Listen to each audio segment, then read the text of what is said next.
និយាយទៅចែកម្រឆ្លើយតបនឹងខមមិនអវិជ្ជមានរបស់ពុកម៉ែបងប្អូនកូនក្មួយណាហើយពេលដែលចែឆ្លើយតបនឹងខមមិនអវិជ្ជមានម្ដងចែក៏មិនដែរយកខមមិនរបស់ពុកម៉ែបងប្អូនកូនក្មួយមកដាក់នៅលើវីដេអូរបស់ចែដើម្បីឆ្លើយតបដែរ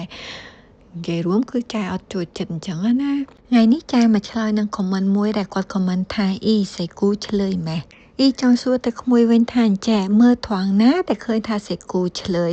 សម្រាប់អ៊ីវិញគឺសេគូជាក្មេងល្អមិនមែនមកពីសេគូកូនអ៊ីបានអ៊ីឆ្លើយអញ្ចឹងទេមិនថាសេគូទៅណាមកណាទេតែងតែសុំច្បាប់ម៉ែឪហើយសំបីតែរបស់ក្នុងផ្ទះគាត់ចង់ញ៉ាំអីគាត់តែងតែមកសុំយើងមុនមិនមែនគាត់បើកទូទឹកកកហើយគាត់ញ៉ាំឬមួយគាត់ធ្វើអីញ៉ាំដោយចិត្តខ្លួនគាត់ទេគាត់មកសុំថាម៉ាម៉ាខរេថាបេទេមួយអ៊ីគាត់និយាយជប៉ុនណាថាម៉ាក់កូនញ៉ាំអានឹងបានអត់ហើយទៅមុជទឹកក៏គាត់មកសុំដែរម៉ាម៉ាសក្ការៈទៅមុជទឹកណាអូហ្វ្រហៃទេគឺគា